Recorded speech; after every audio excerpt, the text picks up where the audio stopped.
Shalom saudaraku, berjumpa kembali bersama dengan saya, Pendeta Jakob Setio, dalam program Sapa Jemaat di Rumah. Mari kita masuk dalam hadirat Tuhan, kita berdoa, mohon penyertaan dan berkat Allah dicurahkan atas kita. Bapa, kami menyerahkan waktu renungan firman Tuhan kali ini ke dalam tangan kasih-Mu. Mohon hikmat-Mu, mohon pencerahan daripadamu. Biarlah kami mengerti akan kehendak-Mu, supaya sepanjang hari ini menjadi hari yang diberkati, di mana kami boleh hidup seturut dengan kehendak-Mu.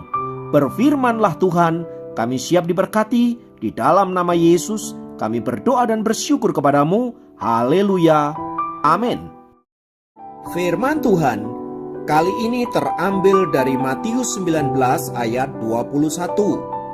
Matius 19 ayat 21 berkata, kata Yesus kepadanya, "Jikalau engkau hendak sempurna, pergilah, jualah segala milikmu dan berikanlah itu kepada orang-orang miskin, maka engkau akan beroleh harta di surga. Kemudian datanglah kemari dan ikutlah aku." Saudaraku, firman Tuhan di atas menceritakan ada seorang muda yang kaya raya yang hendak mengikut Yesus. Ia mengklaim diri sebagai orang yang telah melaksanakan perintah-perintah Tuhan. Namun Yesus berkata kepadanya agar ia menjual seluruh hartanya, memberikan kepada orang miskin, lalu datang kepadanya. Meski rindu mengikut Yesus dan masuk ke dalam kerajaan sorga, namun anak muda yang kaya itu mengurungkan niatnya, sebab ia tidak rela kehilangan harta yang melimpah tersebut. Yesus tampaknya sengaja memberikan dua pilihan yang sulit kepada anak muda itu untuk melihat apakah niatnya untuk mengikut dia masuk dalam kerajaan surga itu sungguh-sungguh tulus atau tidak. Ini bukan berarti Yesus anti dengan kekayaan, tetapi Yesus ingin menunjukkan kepada kita bahwa kekayaan seringkali menjadi penghalang terbesar untuk masuk dalam kerajaan Allah. Karena kecintaan pada harta kekayaan, anak muda itu rela kehilangan kehidupan kekal dan memilih binasa demi harta duniawi. Berkaitan dengan itu, saudaraku, Yesus pernah berkata, "Di mana hartamu berada, di situ juga hatimu berada." Ini menunjukkan bahwa seringkali kecintaan akan dunia ini mengalahkan kecintaan kepada Allah. Itulah sebabnya mengapa ada banyak orang-orang percaya yang meninggalkan Yesus karena kedudukan, karena harta benda, karena hal-hal yang lain yang bersifat duniawi. Jadi tidak perlu kaget bila ada orang-orang yang meninggalkan Yesus karena dia menikah dengan seorang yang kaya, karena dia naik pangkat, karena dia ingin posisi-posisi tertentu, atau mendapatkan kekayaan duniawi. Sebab memang mereka harus membuat pilihan. Yesus sendiri pernah mengatakan, "Kamu tidak bisa mengabdi kepada dua tuan, kepada Mamon dan kepada Allah." Jadi apabila orang-orang itu meninggalkan Allah, meninggalkan Yesus karena mamonis, itu adalah pilihan mereka. Jadi bila kemudian mereka binasa karena dunia ini, itu juga karena pilihan mereka sendiri.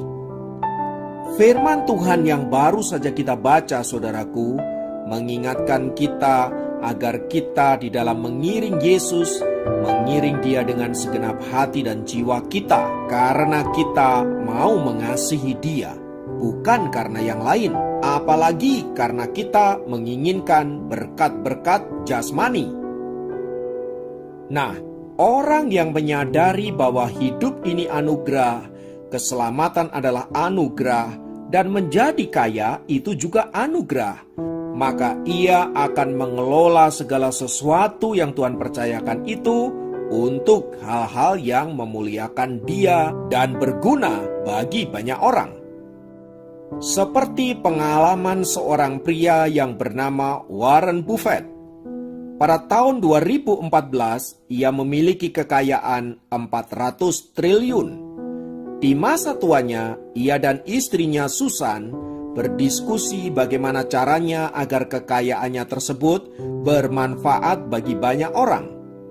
Alih-alih mewariskan kepada anak-anaknya, Warren Buffett justru memberikan 85% kekayaannya atau sekitar 340 triliun kepada anak-anak miskin di negara-negara berkembang agar mereka memiliki pendidikan yang baik.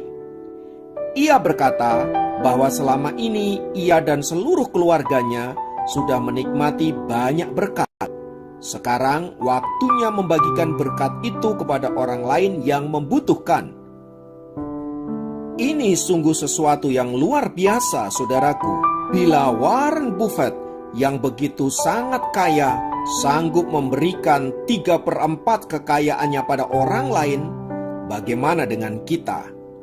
Sayangnya saudara-saudara, ada banyak orang makin kaya makin kikir. Ini bukan soal apa yang kita miliki, kekayaan, uang, pekerjaan, keluarga, dan lain sebagainya. Tetapi ini soal hati kita. Sebab seberapa banyak pun harta yang kita miliki, kalau hati kita tidak pernah ingin berbagi kepada orang lain, maka kita tidak akan pernah memberikan secuil pun kepada orang lain. Dari pengalaman Warren Buffett ini, saudara-saudara, kita belajar bahwa hidup ini bukan soal apa yang saya punya, tetapi bagaimana saya bisa membagi hidup saya untuk orang lain. Seperti Tuhan juga telah menyerahkan hidupnya kepada kita, Ia meminta agar kita juga memberikan hidup kita bagi saudara-saudara kita yang membutuhkan. Mari milikilah kemurahan hati dan kasih yang melimpah-limpah, sehingga hidup kita menjadi berkat bagi banyak orang. Kiranya Tuhan memberkati kita semua. Mari kita berdoa. Di dalam nama Tuhan Yesus, Tuhan yang telah memberikan keselamatan, Tuhan juga yang telah memberikan berkat-berkat yang luar biasa di dalam hidup kami. Biarlah Tuhan itu menolong kami untuk membagi hidup kami kepada orang lain, supaya melaluinya kami boleh memuliakan nama Tuhan. Terima kasih Tuhan untuk setiap anugerah-Mu dan berkat-Mu dalam hidup kami. Terpujilah nama-Mu, dalam nama Yesus kami berdoa. Haleluya. Amin. Demikian program Sapa Jemaat kali ini. Sampai jumpa dalam program Sapa Jemaat yang lain. Tuhan Yesus memberkati.